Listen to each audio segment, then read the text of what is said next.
गर मोक्ष को पाना है, गर पाप मिटाना है, तो हर दिन पर्यूषण का संयम से बिताना है, संयम से बिताना है। जितना तप त्याग करेंगे, जितना माया से डरेंगे, उतना मन पावन होगा, उतना आध्यात्म करेंगे। जियो और जीने दो, ये ही है सार आत्म का। पर्यूषण आया है, करो दूर द्वेष तुम मन का। केवल एक हजारा श्री शांतिनाथ भगवान की, एक हजारा श्री महावीर भगवान की, परम पूज्य आचार्य श्री गुरुवर श्री विराग सागर जी गुरुदेव की, उत्तम ब्रह्मचर्य धर्म की।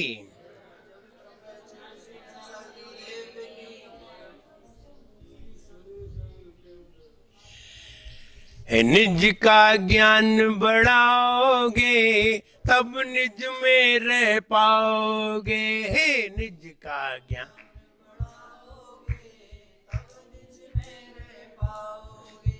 वरना दुख बढ़ाओगे, वरना दुख बढ़ाओगे, वरना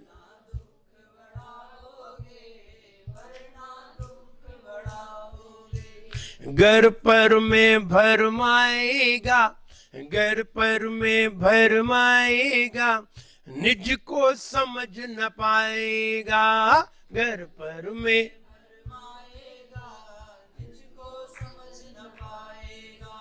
निज में जो आए हो, निज में जो आए वो सब कुछ पाए रे। जीवन ओ जीवन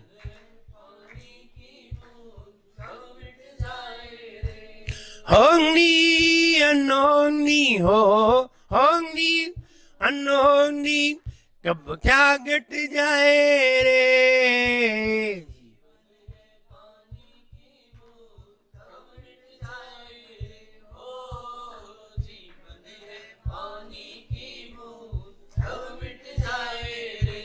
जिसने खुद को देखा है, जिसने खुद को देखा है, वही ब्रह्म की रेखा है। जिसने खुद को देखा है, वही ब्रह्म की रेखा है। एक अनुभव का लेखा है, एक अनुभव का लेखा है।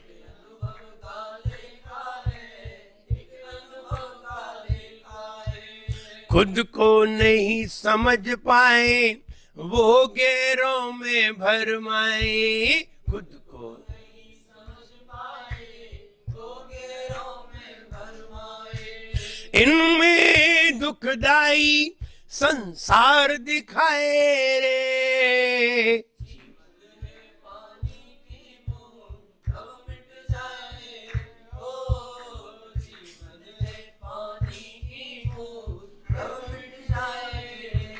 होंगी अनहोनी हो, होंगी अनहोनी कब क्या घट जाए रे।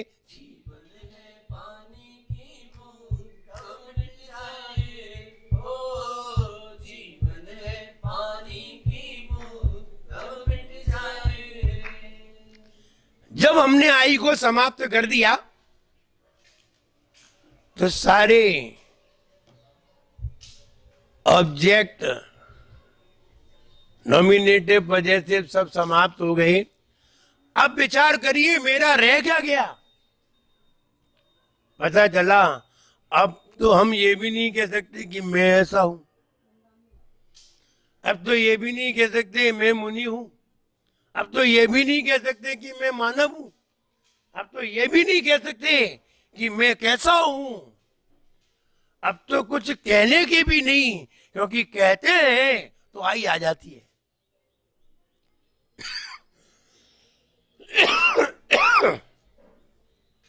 अब कुछ भी कहोगे तो आई सबसे पहले आ जाएगी,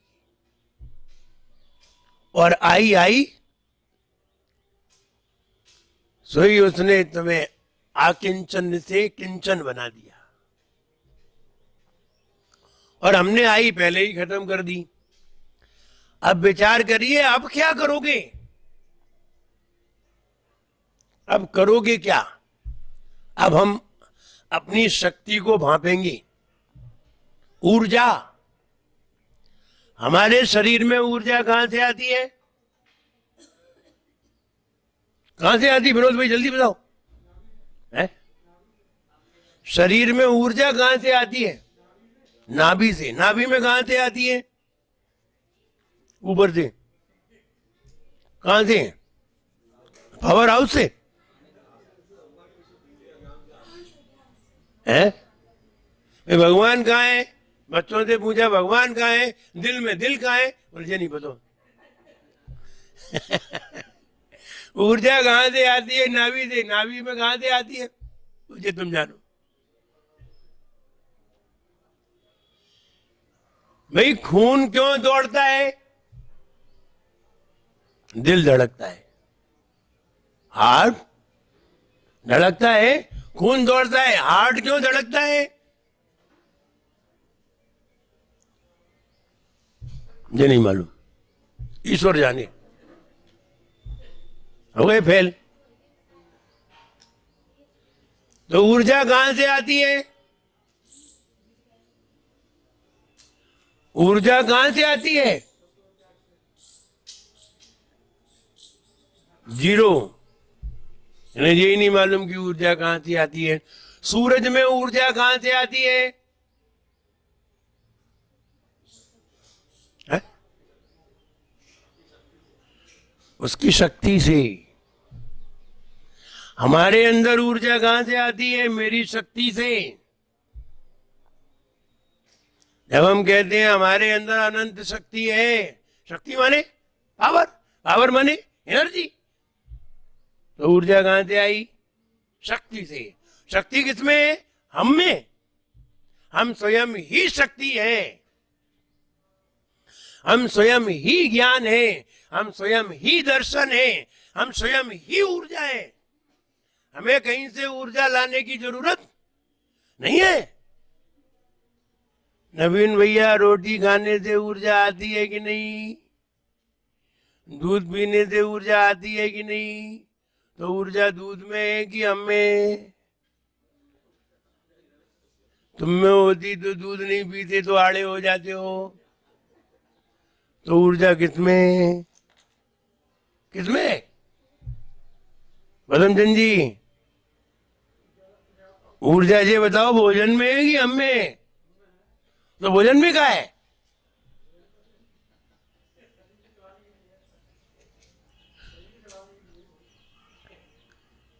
ध्यान दें, हम स्वयं ऊर्जा है, हम शरीर थोड़ी है। हमने पहले ही कह दिया था शरीर नहीं है हम शरीर नहीं है, हम ऊर्जावान है, हम ऊर्जा से भरे हुए हैं, अनंत शक्ति है। इस शरीर में रह रहे हैं, शरीर के लिए भोजन देते हैं, और हम कैसे चलते हैं? ऊर्जा से, भोजन से नहीं चलते। हम आंख खोल रहे हैं, हाथ हिला रहे हैं, इतना बड़ा रोबोट 4 किलोमीटर चला रहे हैं, विलनगंज से आ रहे हैं, चीबीडोला से आ रहे हैं पैदल, तो इतना बड़ा रोबोट चला के लाए कि नहीं? कैसे चला? शक्ति से। शक्ति कैसे मिली? खाने से, भोजन से। भोजन तो कल किया ही नहीं था, कल का उपवास था। 10 उपवास होते हैं, भोजन नहीं लेते हैं, फिर भी ताकत होती है और चलते हैं 10-10 किलोमीटर। महाराज उपवास करते हैं, 20-20 किलोमीटर चलते हैं। इतना बड़ा रोबोट, 80 किलो का रोबोट सड़क पे घुमाते हैं। एक रोबोट को अगर कमला नगर से यहां तक चलाओगे, कितनी बिजली लगेगी?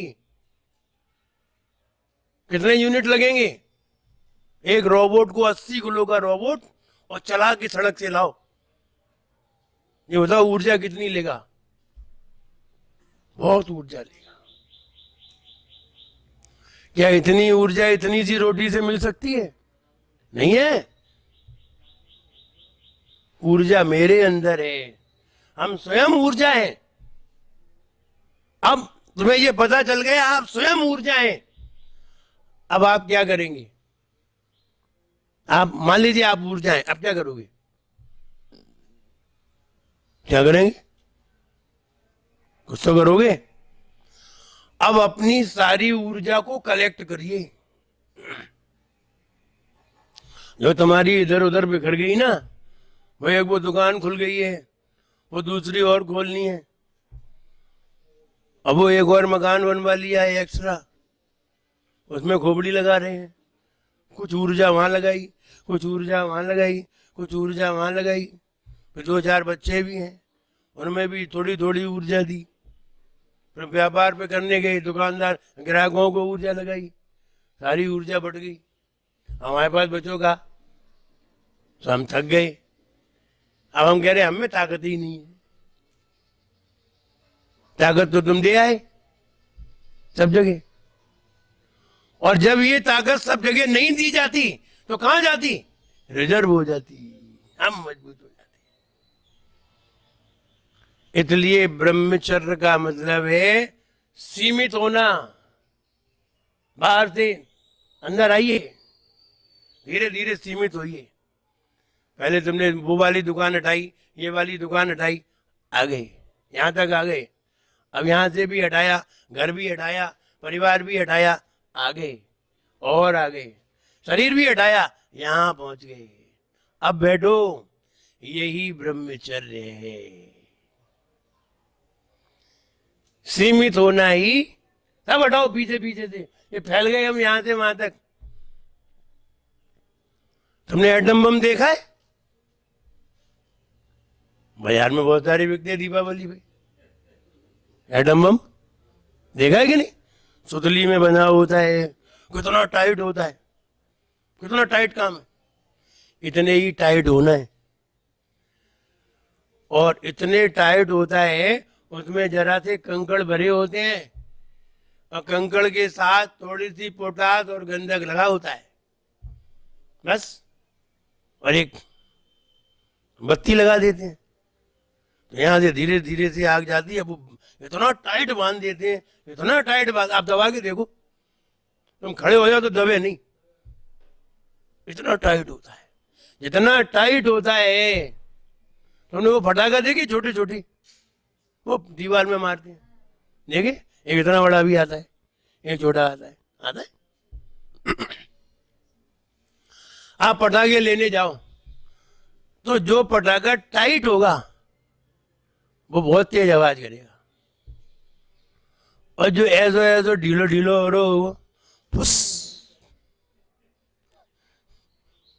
तो मैं दीवार में मारो तो धुआं निकाल के रह जाओ, आवाज तक नहीं आएगी। और जो टाइट होगा वो मारो, वो दीवार में छेद कर दे। यही अंतर है। जो टाइट है तो वो समिट गया, बाहर से समिटता गया, समिटता गया, समिटता गया, और अपनी अंदर की चीज को उसने कस के बांध दी। अंदर का जो सामान है कस के बांध दिया उसने, इतना टाइट बांध दिया कि कोई दवाए तो भी उसे पता ना चले कि इसमें क्या है। और फिर उसमें लगाओ बत्ती, क्या आवाज आती है, कान के पर्दे फाड़ दे।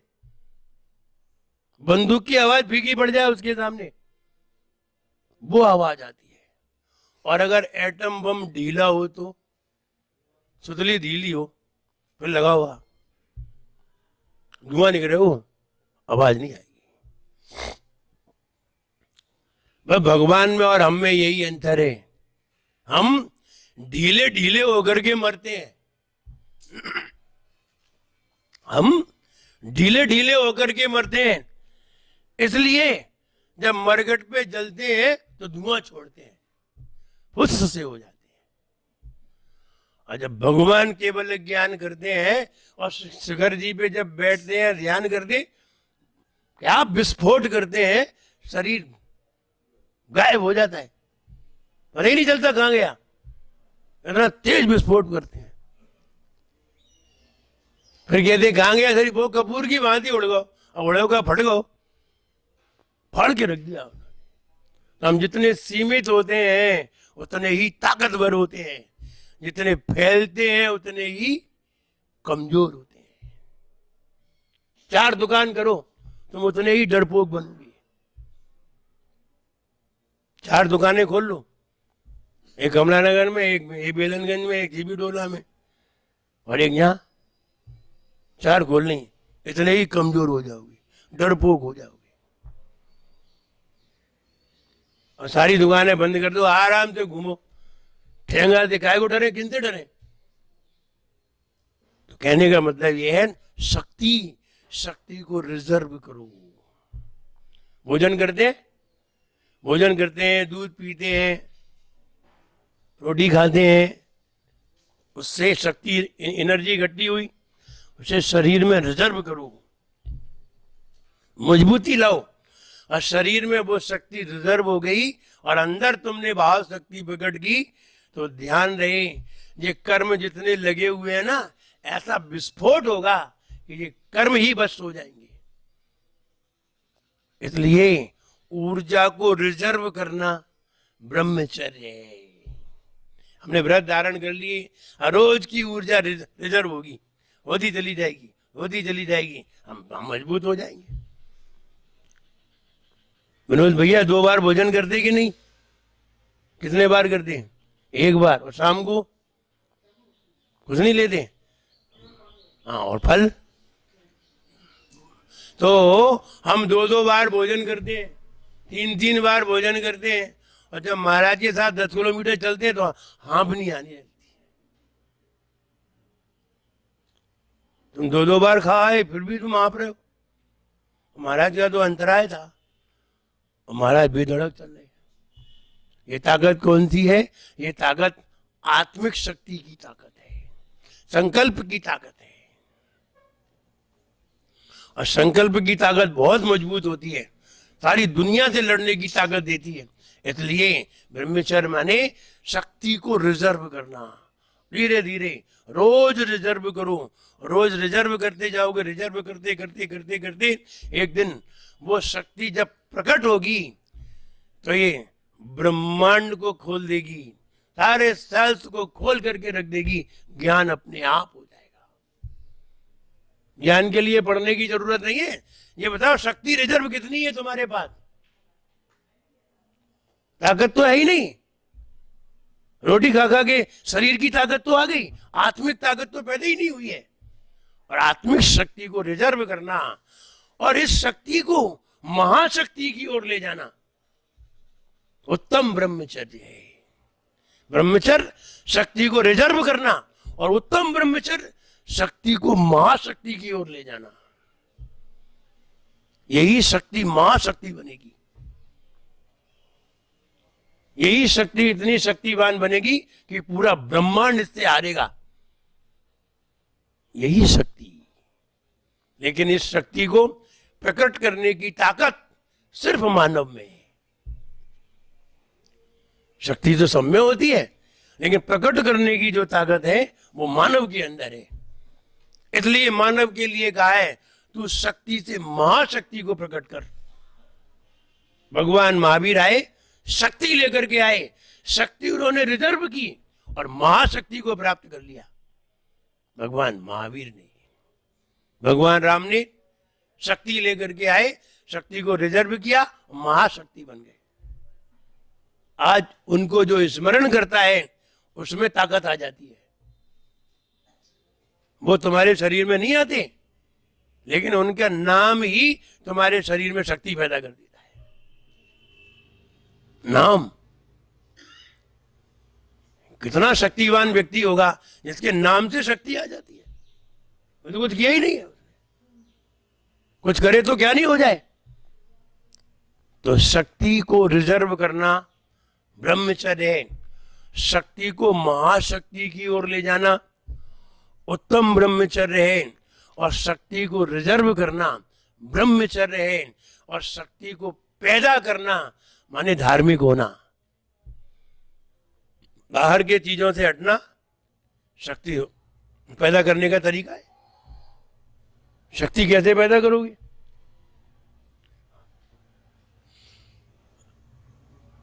अग्नि जलाना अग्नि जला करके पानी को वाष्प बनाना, पानी को वाष्प बना करके टरबाइन करना, और टरबाइन करके इलेक्ट्रिक उत्पन्न कर लेना। कितने प्रयास हुए, तब वो प्रकाश पैदा हुआ। और तुम ज्ञान का प्रकाश ऐसे ही पैदा करना चाहते हो, ये किताब पढ़ के हो, किताब पढ़ के ज्ञान का प्रकाश करना चाहते हो। अरे किताब पढ़ के तो दिमाग सुलझता है, बाहर की चीजों से बचने के लिए, बाहर के कार्यों से बचने के लिए ये शास्त्र है। लेकिन जब वो वाली ऊर्जा एकत्र करके और जब तुम समेट करके बैठते हो, जब हम सबसे समेट जाते हैं, बाहर की वस्तुओं से, इधर की वस्तुओं से, सारी वस्तुओं से समेट गए, शरीर तक आ गए, फिर हाथ से भी समेटे, इस हाथ से भी समेट गए, पैर से भी समेट गए, सिर से भी समेट गए, और सिमट करके हृदय पे आ गए, और यहां आकर के जैसे ही यूं बैठे, फिर शक्ति प्रकट होती है। इस शक्ति के सामने सारी शक्तियां फेल है। ये जितने भी व्यंतर आदि है, इनकी शक्ति कोई काम की नहीं है इस शक्ति के सामने। ये शक्ति जिसके पास है, ये सारे व्यंतर वहां नतमस्तक हो जाते हैं। बोले वो शक्ति, आप जैसी शक्ति मेरे पास नहीं है। मेरे पास तो हाथ पांव की शक्ति है, मेरे पास ये वाली शक्ति नहीं है। और ये सिमट करके होती है। जितने जितने सिमटोगे, जितने जितने कसोगे, उतने ही ज्यादा विस्फोट करोगे। एक ही ध्यान में एक ही ध्यान में सारे कर्म ध्वस्त हो जाएंगे। लेकिन कब?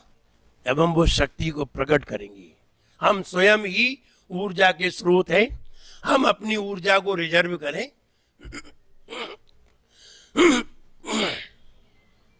ध्यान करके, ज्ञान करके हम अपनी ऊर्जा को रिजर्व करते जाएं। साधु धीरे धीरे धीरे धीरे अपनी ऊर्जा को रिजर्व करते जा रहे हैं। ये ऊर्जा जैसे ही रिजर्व हो जाएगी, वैसे ही विस्फोट किया जाएगा। जब विस्फोट होगा तो एक भी कर्म नहीं बचेंगे।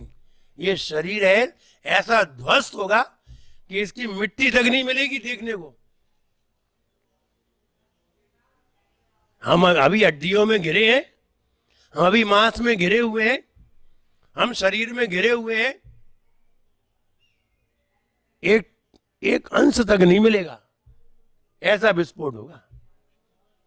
जैसे कि बम विस्फोट होता है तो शरीर के चिथड़े उड़ जाते हैं, लेकिन शरीर के चिथड़े तो उड़ जाते हैं, चिथड़े चिथड़े तो मिल जाते हैं। लेकिन जब ज्ञान के द्वारा शरीर को फाड़ा जाएगा तो परमाणु देखने को नहीं मिलेगा। तब परमाणु में बदल जाएंगे। और अपन क्या समझते हैं कि कपूर की वादी उड़ जाता है। ऐसा ही कहना पड़ता है, क्योंकि कहने में ऐसा ही आएगा, लेकिन सही बात समझिए, विस्फोट होता है। इसलिए अब ब्रह्म हमारे शरीर की संश्लेषता है, लेकिन ब्रह्म हमारे शरीर का आनंद है। ब्रह्म में हम स्थिर होते हैं, आत्म तत्व में लगते हैं। अब इसके साधन जुटाने पड़ते हैं। साधन जुटाने के लिए बहुत सारे कार्य करने पड़ते हैं। दो प्रकार की शक्ति होती है, एक द्रव्य शक्ति और एक भाव शक्ति। द्रव्य से कोई पहलवान हो, लेकिन भाव से पहलवान हो ये जरूरी नहीं है। भाव से पहलवान हो, द्रव्य से कमजोर हो तो कोई फर्क नहीं पड़ता। भाव से पहलवान होना चाहिए। इसलिए भावों से पहलवान बनने के लिए ब्रह्मचर्य व्रत धारण किया जाता है। द्रव्य से पहलवान बनने के लिए दंड बैठक लगाई जाती है। द्रव्य से पहलवान बनने के लिए दंड बैठक लगाई जाती है, दौड़ लगाई जाती है। हम द्रव्य से मजबूत होते हैं, और भाव से पहलवान बनने के लिए ब्रह्मचर्य व्रत को धारण किया जाता है। दोनों से मजबूत होइए, द्रव्य से भी मजबूत होइए और भाव से भी मजबूत होइए। और दोनों से मजबूत होंगे तो निश्चित मानिए हम उस शक्ति को प्राप्त कर सकते हैं। काम ने अंधा बनाया, ये जहां सारा, ये जहां सारा काम ने अंधा बनाया, ये जहां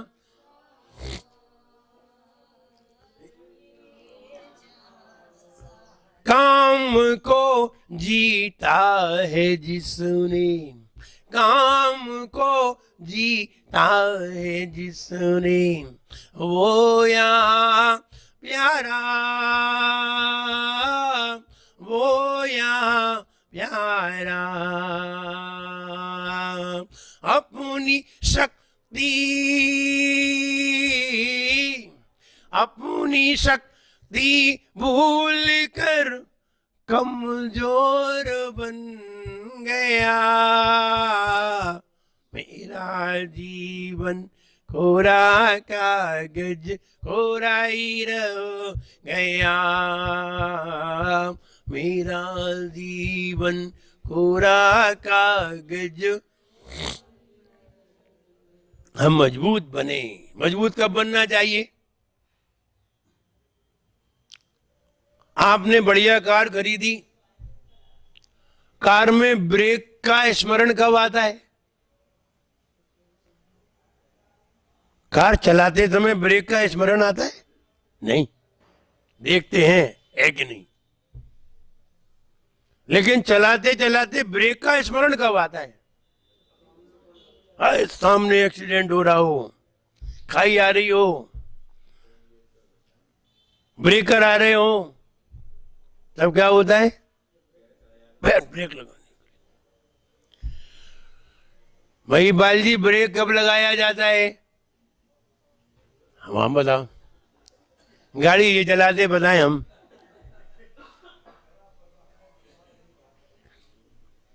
ब्रेक तब लगाया जाता है जब गाड़ी स्पीड में हो।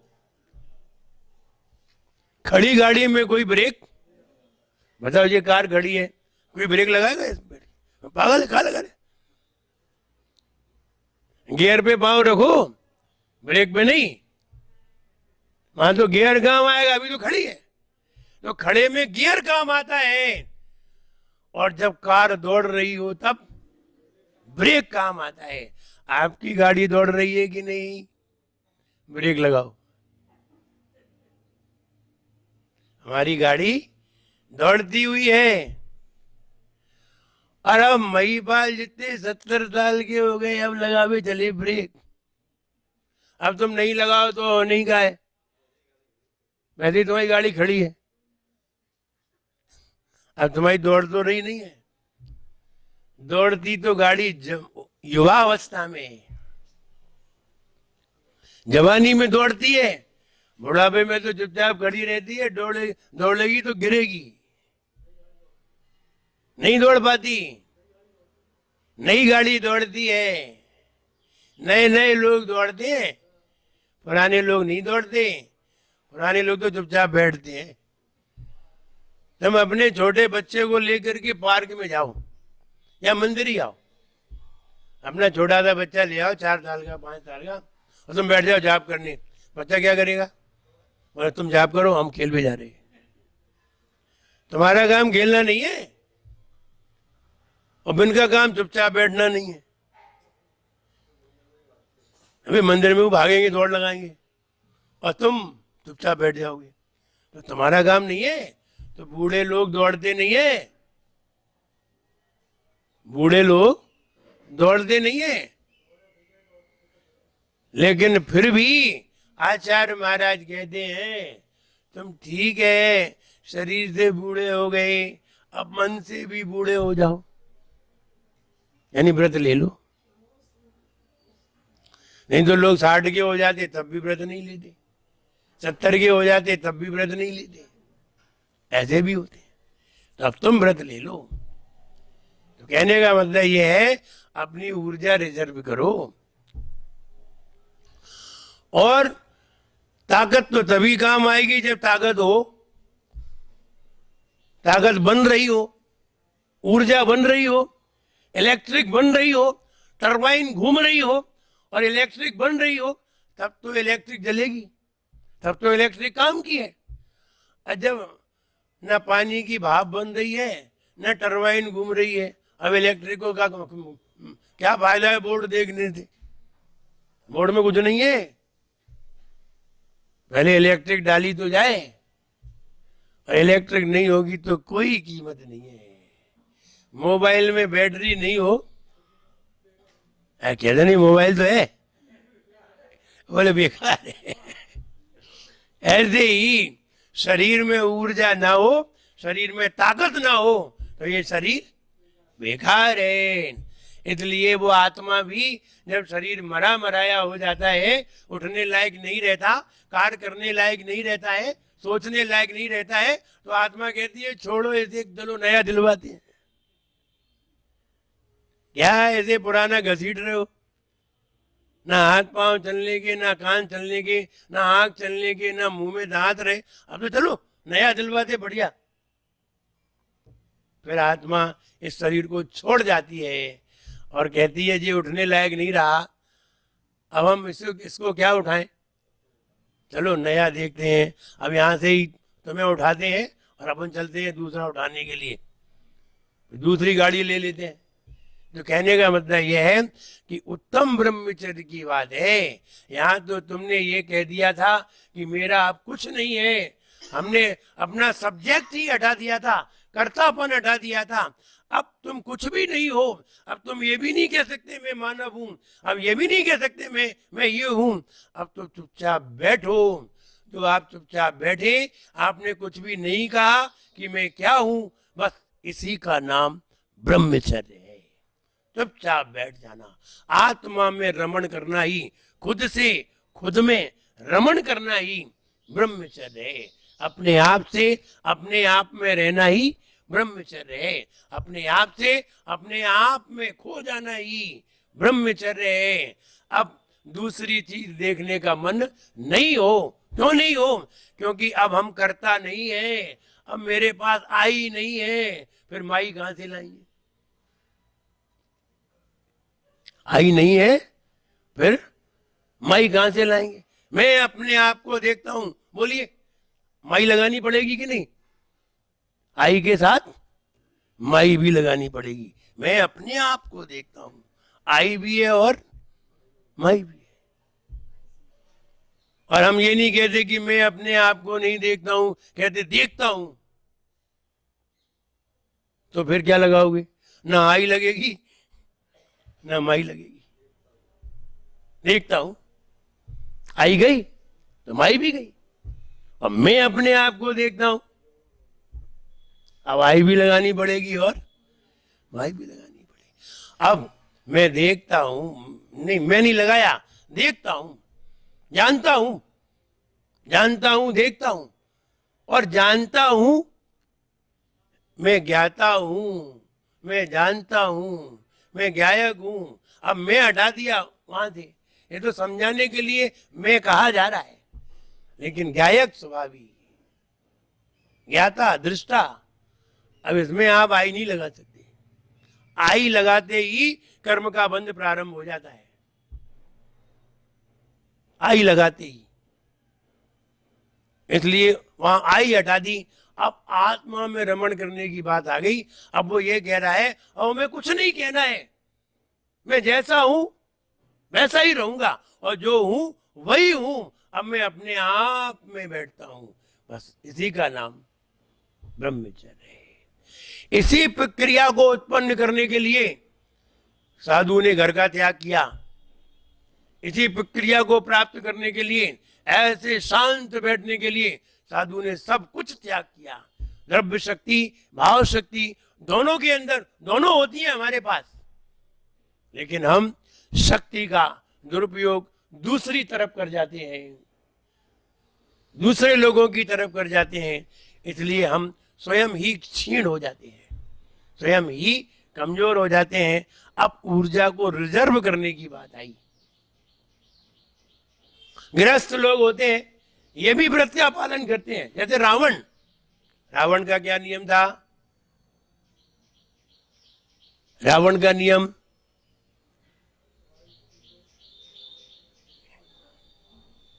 कि किसी स्त्री के साथ हम किसी तरह की जबरदस्ती नहीं करेंगे। नियम था, वरना सीता जी को चाहे जब उसे उसके ही महल में थी, तो नियम था। ये नियम ही सीता जी को बचाए रखेगा।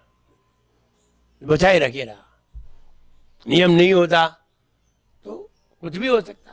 कहने का मतलब ये है कि ऐसा व्रत हमारे जीवन में हमेशा रहना चाहिए। एक मानव है जो व्रती होता है, संयमी होता है, वरना देव भी संयमी नहीं होते। बड़े बड़े देव होते हैं, संयमी नहीं होते। सौधर्मिंद्र है, मोक्षगामी है। सौधर्मिंद्र की सची है, वो भी मोक्षगामी है, लेकिन व्रती नहीं है। धर्मेंद्र पद्मावती है, इनके पास ब्रह्मचर्य व्रत है कि नहीं? 1 मिनट का भी नहीं है। कितना 1 सेकंड का भी ब्रह्मचर्य व्रत नहीं होता। किसको? धर्मेंद्र पद्मावती को। लेकिन उनको क्या कहें, जो ब्रह्मचारी होते हैं उनकी पूजा करते हैं। बताओ, दिमाग है कि नहीं? हम तो ब्रह्मचारी और पूजा कर रहे हैं भोगियन की। वे तो भोगी है। ब्रह्मचारी पूजा क्या की कर रहे? भोगी की। अरे भोगी पूजा करते हैं ब्रह्मचारी की। तब हंसी आती है, इनको ज्ञान है या नहीं है, किसकी पूजा करें? हम वीतरागता की पूजा करें। तो कहने का मतलब ये है कि हम उस शरीर में उस शक्ति को रिजर्व करें जो शक्ति हमारी है। हम अपनी शक्ति को रिजर्व करेंगे। जो जितनी ज्यादा शक्ति रिजर्व कर लेगा वो उतना ही ज्यादा ताकतवर होगा, उतनी ही जल्दी महाशक्ति को प्राप्त कर लेगा। अब प्राप्त करने के प्रोसेस होते हैं। प्रोसेस में पहला प्रोसेस है नियम। संकल्प करो मन में, तब शक्ति आएगी। संकल्प करो मन में, तब शक्ति आएगी।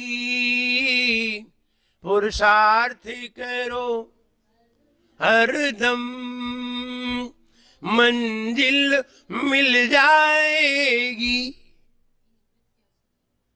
तो पुरुषार्थ करना चाहिए और संकल्प के द्वारा शक्ति आती है। शक्ति खाने से नहीं आती, संकल्प से आती है। इसलिए संकल्प अंतरंग की शक्ति को प्रकट करता है और भोजन आदि बाहर की शक्ति को कार्यशील बनाता है। आपने कार देखी कि नहीं? हाँ, कार तो सबके पास है।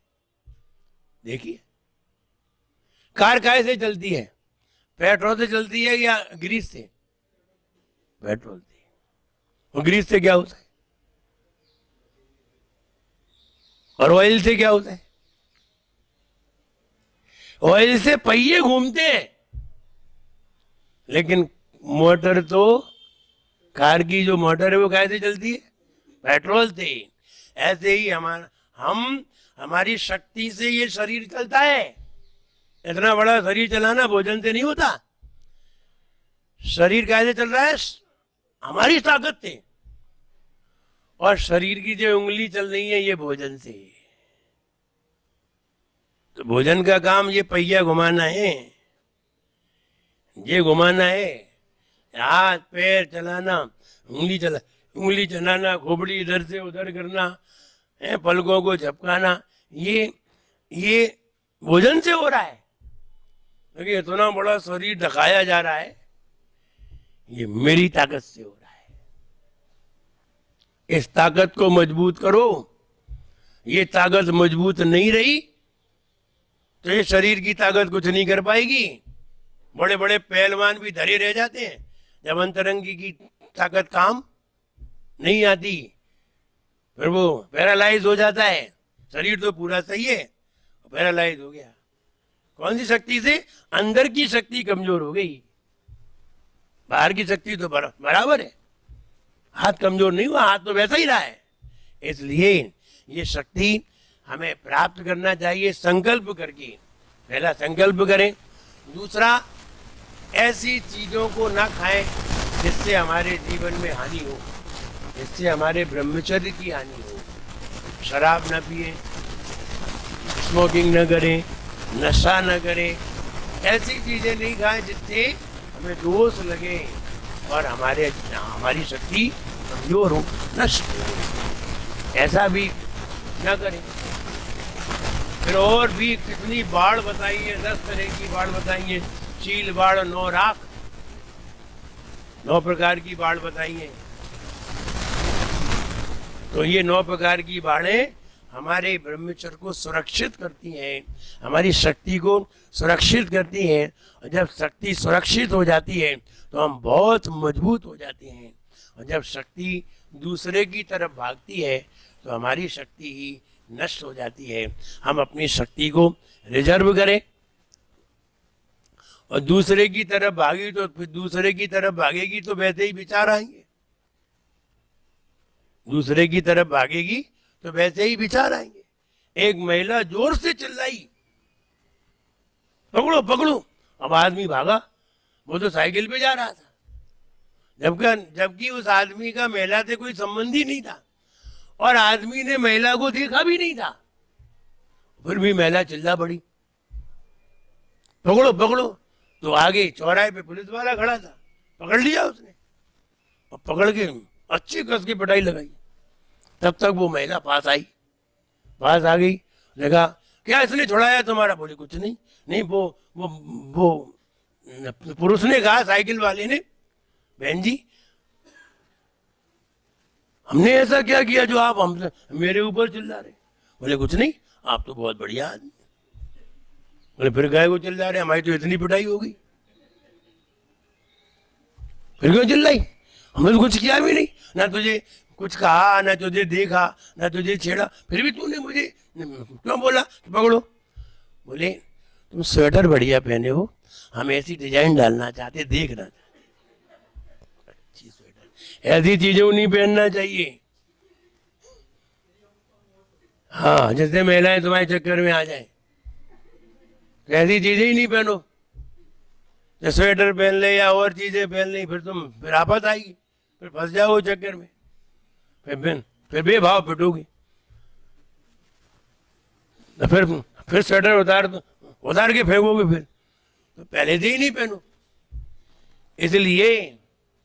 इसलिए ऐसी चीजें पहनो ही नहीं जिससे ये झंझट उत्पन्न हो। इसलिए बचना चाहिए। जब पत्नी ने ये कहा पति से कि वो चप्पल ले आना मेरे लिए, नहीं, तो हुआ ये कि वो भूल गया लाना। तो भूल गया तो उसने कहा आज भूल गए, कल ले आएंगे। और दूसरे दिन फिर उसने याद दिलाया चप्पल लेकर के आना। तो बोले ठीक है, कल गया होगा, जेब में पैसे नहीं होंगे। तो बोला आज ऐसी गलती हो गई, आज जेब में पैसे नहीं थे, कल ले आएंगे। तीसरा दिन आया, पत्नी ने फिर याद दिलाया कि चप्पल ले गया ना, नहीं तो समझ लेना। अब की बार तो ढंग से समझा दिया। हुआ ये, पति आया, भूल गया, चप्पल लाना भूल गया। वो ऊपर से उसने देखा, पूछा चप्पल लाए? तो जीना में पूछा चप्पल लाए? तो जीना में बोले अरे चप्पल ले गया। अब स्त्रियों के चक्कर में पड़ो तो यही हो, तो वो चप्पल ले गया, जाओ। तो उसने बैग लौटा दिया, अंदर नहीं आने। अब वो व्यक्ति गया चप्पल वाली दुकान पे, उसने कहा भाई साहब एक जोड़ी लेडी चप्पल दे दो। बोले कौन से नंबर की? बोले चप्पल तो ले आया ही नहीं। अब क्या बताता नवीन भैया, कैसे बताता बताओ?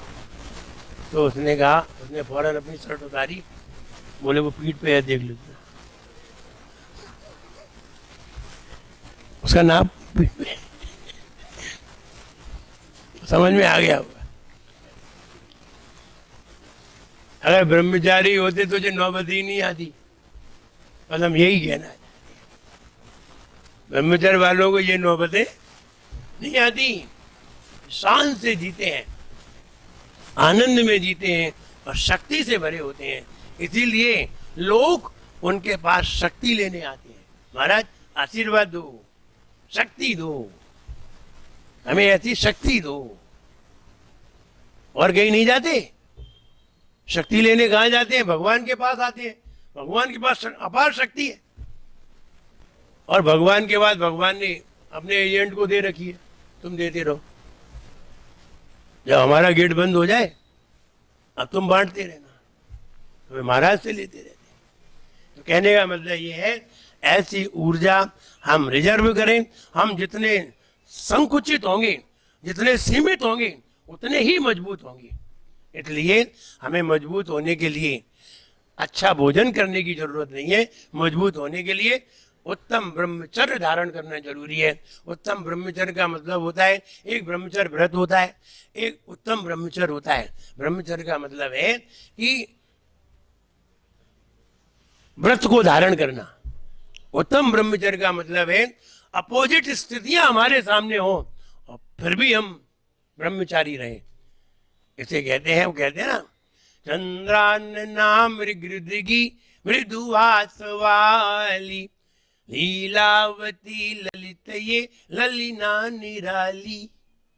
देखो इन्हें पर यहाँ न बनो विकारी, मानो तभी कि हम है दृढ़ ब्रह्मचारी। इसलिए ऐसा ब्रह्मचर्य हमारे जीवन में आए। उत्तम ब्रह्मचर्य मुनियों के अंदर होता है।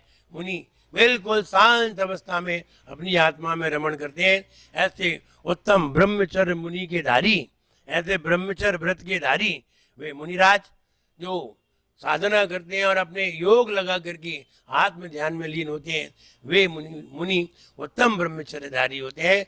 उन मुनि वर्ग को मेरा नमस्कार हो। जय बोलिए उत्तम ब्रह्मचर्य धर्म की।